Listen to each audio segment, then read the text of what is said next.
Longer Lumina, இல்லிக்குப்பம் road, Guduvancheri ஜங்ஷன்ல இருந்து எக்ஸாக்டா 3 kilometres.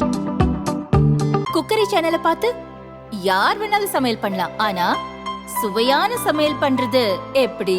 நான் இதயம் நல்லெண்ணெயில சமையல் பண்றேன். ஆஹா ஓஹோன்னு பாராட்டுறாங்க. நீங்களும் இதயம் நல்லெண்ணெயில சமையல் பண்ணுங்க, பாராட்ட வாங்குங்க. தினம் தோறும் வாங்குவே இதயம்.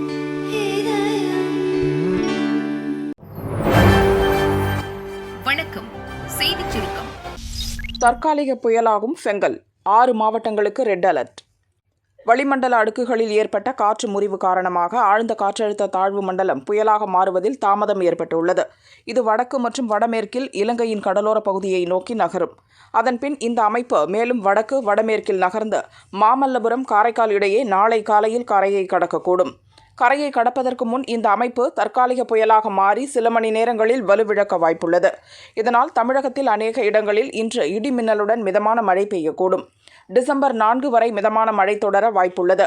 செங்கல்பட்டு, விழுப்புரம், கடலூர், மயிலாடுதுறை, நாகப்பட்டினம், திருவாரூர் மாவட்டங்கள், புதுச்சேரி மற்றும் காரைக்காலில் இன்று 21 சென்டிமீட்டருக்கு மேல் அதிகன மழை பெய்ய வாய்ப்புள்ளது.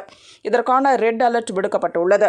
சென்னை, திருவள்ளூர், காஞ்சிபுரம், அரியலூர், தஞ்சாவூர் மாவட்டங்களில் இன்று 12 சென்டிமீட்டருக்கு மேல் மிக கனமழை பெய்வதற்கு வாய்ப்புள்ளதால் ஆரஞ்ச் அலர்ட் அறிவிக்கப்பட்டுள்ளது.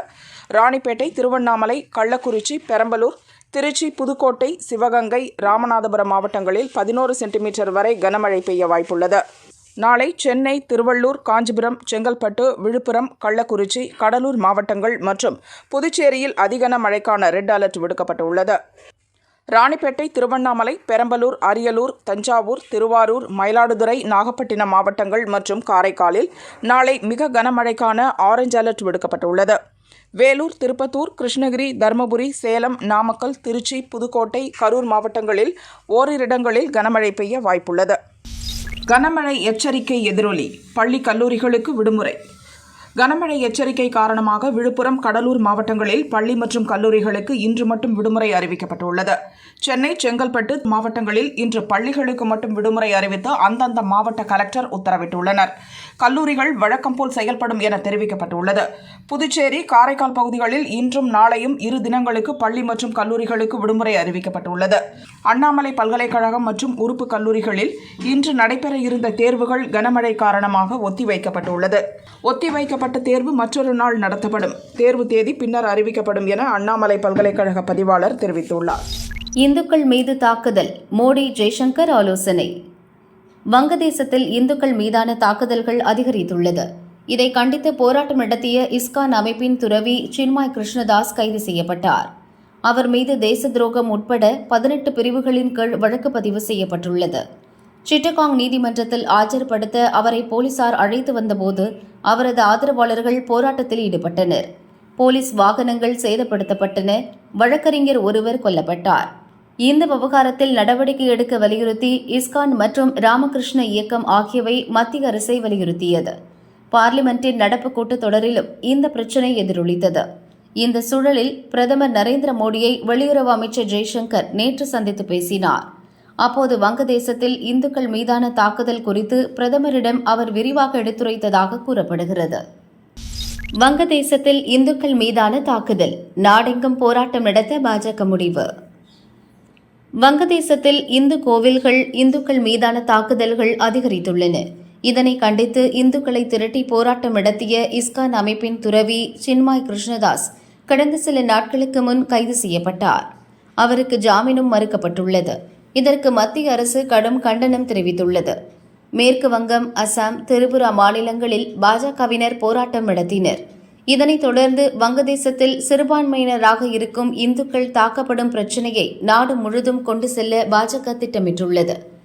மேற்கு வங்கம், திரிபுரா, அசாம் மாநிலங்களில் நடந்தது போல நாடு முழுதும் ஆர்ப்பாட்டங்கள், பேரணி, பொதுக்கூட்டங்கள் நடத்த பாஜக முடிவு செய்துள்ளதாக அக்கட்சியினர் தெரிவித்தனர். இதுகுறித்து பாஜக தலைவர் ஒருவர் கூறியதாவது: எதிர்க்கட்சித் தலைவரான ராகுல் வெளிநாடுகளுக்கு சென்று இந்தியாவில் சிறுபான்மையினர் பாதிக்கப்படுவதாக பேசுகிறார். ஆனால் அண்டை நாடான வங்கதேசத்தில் சிறுபான்மையினராக இருக்கும் இந்துக்கள் பாதிக்கப்படுவதை வேடிக்கை பார்த்துக் கொண்டிருக்கிறார். இந்த விஷயத்தில் காங்கிரஸ் உள்ளிட்ட இண்டி கூட்டணி கட்சிகள் தொடர்ந்து மௌனம் காக்கின்றன. அதை மக்களிடம் அம்பலப்படுத்தி நாடு முழுதும் பிரச்சாரம் செய்ய பாஜக தலைமை முடிவு செய்துள்ளது. இந்த விஷயத்தில் எங்களுடன் சங் பரிவார் அமைப்புகளும் இணைந்து செயல்படும். இது தொடர்பாக ஆன்மீக சமூக அமைப்புகளுடன் இணைந்து நாடெங்கும் முக்கிய நகரங்களில் கருத்தரங்குகள் நடத்தவும் திட்டமிட்டுள்ளோம் என தெரிவித்தார். இந்து மத தலைவரை விடுதலை செய்யுங்கள், ஷேக் ஹசீனா வலியுறுத்தல். வங்கதேசத்தில் இந்துக்களுக்கு எதிரான வன்முறைகளை கண்டித்து சம்லிதா ஜோதே என்ற இந்து அமைப்பு போராட்டம் நடத்தியது. அதன் தலைவர் சின்மய் கிருஷ்ணதாஸ் தலைமையில் நடந்த பேரணியில் வங்கதேச இந்துக்கள் இஸ்கான் அமைப்பை சேர்ந்தவர்கள் கலந்து கொண்டனர். வங்கதேச கொடியை அவமதித்ததாக சின்மய் கிருஷ்ணதாஸ் மீது வங்கதேச அரசு வழக்கு பதிவு செய்தது. அவர் டாக்கா விமான நிலையம் வந்தபோது போலீசார் அவரை கைது செய்தனர். அவரை விடுதலை செய்ய கோரி வங்கதேச இந்துக்கள் அரசுக்கு எதிராக போராடி வருகின்றனர். இந்தியாவும் கிருஷ்ணதாஸ் கைதுக்கு கண்டனம் தெரிவித்துள்ளது. அவரை உடனடியாக விடுதலை செய்ய வேண்டும் என இந்தியாவில் தஞ்சம் அடைந்துள்ள அந்நாட்டு முன்னாள் பிரதமர் ஷேக் ஹசீனாவும் வலியுறுத்தியுள்ளார். சனாதன மத சமூகத்தின் தலைவர் ஒருவர் அநீதியான முறையில் கைது செய்துள்ளனர். அவரை உடனடியாக விடுதலை செய்ய வேண்டும். சிட்டாங்காங்கில் ஒரு கோயில் எரிக்கப்பட்டுள்ளது. இதற்கு முன் மசூதிகள், கோயில்கள், தேவாலயங்கள், மடங்கள் மற்றும் அகமதியா சமூகத்தவர்களின் வீடுகள் தாக்கப்பட்டன, சூறையாடப்பட்டன, தீ வைக்கப்பட்டன. மத சுதந்திரத்திற்கும் அனைத்து சமூக மக்களின் வாழ்வுக்கும் உடைமைகளுக்கும் பாதுகாப்பு இருக்க வேண்டும். அதை வங்கதேச அரசு உறுதி செய்ய வேண்டும் என ஷேக் ஹசீனா கூறினார். சொத்து வரி உயர்வுக்கு பழனிசாமி தான் காரணம். தமிழக நகர்ப்புற வளர்ச்சித்துறை அமைச்சர் KN நேருவின் அறிக்கை. திருப்பூர் மாநகராட்சி கூட்டத்தில் சொத்து வரி தீர்மானத்திற்கு எதிராக அதிமுக போராட்ட நாடகத்தை நடத்தியிருக்கிறது. மாநிலங்களின் உள்ளாட்சி அமைப்புகள் கட்டாயம் சொத்து வரியை ஆண்டுதோறும் உயர்த்தியே ஆக வேண்டும் என மத்திய அரசு நிபந்தனை விதித்தபோது வாய்மூடி அமைதியாக இருந்த பழனிசாமி இன்று திடீரென மக்கள் மீது அக்கறை கொண்டவர் போல வேடம் போடுவது வேடிக்கை. மத்திய அரசு அமைத்த 15வது நிதி ஆணையம் தனது அறிக்கையில் 2022-23 முதல் உள்ளாட்சி அமைப்புகள் மானியம் பெறுவதற்கு 2021-22 சொத்து வரி தள வீதங்களை அறிவித்திருக்க வேண்டும். மொத்த உள்நாட்டு வளர்ச்சிக்கு ஏற்றபடி ஆண்டுதோறும் சொத்து வரி விகிதத்தை உயர்த்த வேண்டும் என நிபந்தனைகள் விதித்துள்ளது. தூய்மை இந்தியா திட்டம் மற்றும் அம்ருத் 2.0 திட்டத்திற்கும் இதேபோல நிபந்தனைகள் விதிக்கப்பட்டுள்ளன. ஒருவேளை தமிழக அரசு இதை கடைபிடிக்காவிட்டால் 2021-2026 வரை மத்திய அரசின் மானியம் ரூபாய் 4,36,361 கோடி நிறுத்தி வைக்கப்படும். தூய்மை இந்தியா திட்டம், அம்ருத் 2.0 திட்டத்திற்கும் நிதி ஒதுக்கப்படாது. மத்திய அரசு நிபந்தனைகளை விதித்தபோது அவர்களுடன் நட்பில் இருந்தவர் எடப்பாடி பழனிசாமி. இப்போது அவர் சொத்து வரி உயர்வுக்கு தமிழக அரசு காரணம் என சொல்வது முழு பூசணிக்காயை சோற்றில் மறைப்பதாகும் என நேரு கூறியுள்ளார். 500 ரூபாய் to 10,000 ரூபாய் பணத்தை வைத்தே சரி கட்டலாம். வசூல் வேட்டையில் இறங்கிய திமுக. கட்சி வளர்ச்சி, தேர்தல் செலவுக்காக அரசியல் கட்சிகள், மக்கள், நிறுவனம், தொழிலதிபர்களிடமிருந்து நிதி வசூலிக்கும் நடைமுறை உள்ளது. 2026 சட்டசபை தேர்தலுக்காக நிதி வசூலிக்க களமிறங்கியுள்ளது திமுக. கடைசியாக 2016 தேர்தல் செலவுக்கு நிதி வசூலித்த திமுக 8 ஆண்டுகளுக்கு பிறகு மீண்டும் வசூல் வேட்டையை ஆரம்பிக்கிறது. இதற்காக மாவட்ட செயலர்கள், ஒன்றியம், பகுதி, வட்டம், கவுன்சிலர் என பதவிக்கு ஏற்ப வசூல் இலக்கு கட்சி தலைமையால் முடிவு செய்யப்பட்டுள்ளது. இதில் யாருக்கு என்ன இலக்கு என்பது குறித்து மாவட்டம் வாரியாக நடக்கும் நிர்வாகிகள் கூட்டத்தில் மாவட்ட செயலர்கள் அறிவிக்க உள்ளனர். மாவட்டம் தோறும் கட்சி சார்பில் சிறப்பு கூட்டம் கூட்ட தலைமையிடமிருந்து உத்தரவு சென்றுள்ளது. முன்னதாக நன்கொடைக்கான டிக்கெட்டுகளை பல மாவட்டங்களுக்கு கட்சி தலைமை அனுப்பி வைத்துள்ளது. சில மாவட்டங்களில் மாவட்ட செயலரே அச்சடித்துள்ளனர். குறைந்தது 1 லட்சம் ரூபாய் வசூலிக்க இலக்கு நிர்ணயிக்கப்பட்டுள்ளது. இதனால் கட்சியின் வட்ட செயலர்கள் முதல் மாவட்ட நிர்வாகிகள் வரை கலக்கமடைந்துள்ளனர். மத்தியில் பாஜக எதிர்ப்பு, தமிழகத்தில் நடிகர் விஜய் வருகை, அண்ணாமலையின் தடாலடி அரசியல், அதிமுக ஒன்றிணைந்த கூட்டணி பலமாக அமைந்தால் அதை சமாளிப்பது கடினம்.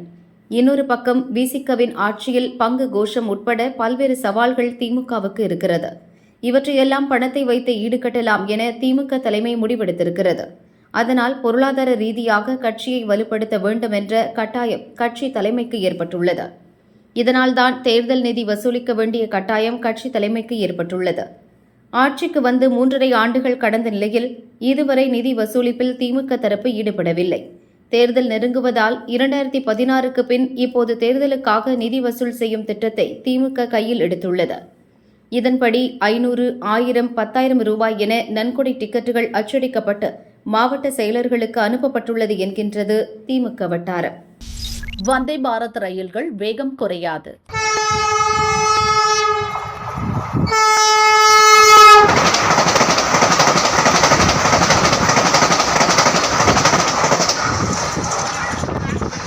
பார்லிமெண்டில் பல்வேறு கட்சிகளைச் சேர்ந்த 9 எம்பிக்கள் வந்தே பாரத் ரயில்கள் மற்றும் அவற்றின் வசதிகள் குறித்து கேள்வி எழுப்பியிருந்தனர்.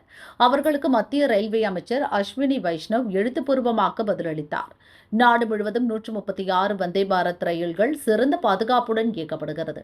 தானியங்கி ரயில் பாதுகாப்பு அமைப்பான கவாச் கருவி, அதிவேகம், சீல் வைக்கப்பட்ட கேங்வே, தானியங்கி கதவுகள், கேஸ் வசதியுடன் கூடிய மினி பேண்ட்ரி போன்ற வசதிகள் பயணிகளுக்கு அளிக்கப்படுகின்றன. வந்தே பாரத் ரயில்களின் வேகத்தை குறைக்கும் திட்டம் எதுவும் இல்லை. அனுமதிக்கப்பட்ட அதிகபட்ச வேகத்தில் வந்தே பாரத் ரயில்கள் இயக்கப்படுகின்றன. கடந்த அக்டோபர் வரை இந்த ரயில்கள் 100%த்திற்கும் அதிகமான பயணிகளை பதிவு செய்துள்ளது. இது பயணிகளின் மத்தியில் வந்தே பாரத்திற்கு உள்ள பிரபலத்தை காட்டுகிறது என்று மத்திய ரயில்வே அமைச்சர் அஸ்வினி வைஷ்ணவ் கூறினார். ராஜீவ்காந்தி மருத்துவமனையில் K. Balakrishnan admit. Marxist communist கட்சியின் மாநில செயலர் கே. பாலகிருஷ்ணன் உடல்நலக்குறைவு காரணமாக சென்னை ராஜீவ்காந்தி அரசு பொது மருத்துவமனையில் அனுமதிக்கப்பட்டார். அவருக்கு தொண்டை வலி, நெஞ்சு சளி, காய்ச்சல் பாதிப்பு இருந்ததாக கூறப்படுகிறது. மருத்துவ ஆலோசனைக்காக ராஜீவ்காந்தி மருத்துவமனைக்கு சென்ற அவருக்கு பல்வேறு பரிசோதனைகள் மேற்கொள்ளப்பட்டன. தொடர்ந்து சிகிச்சைக்காக அவர் மருத்துவமனையில் அனுமதிக்கப்பட்டார்.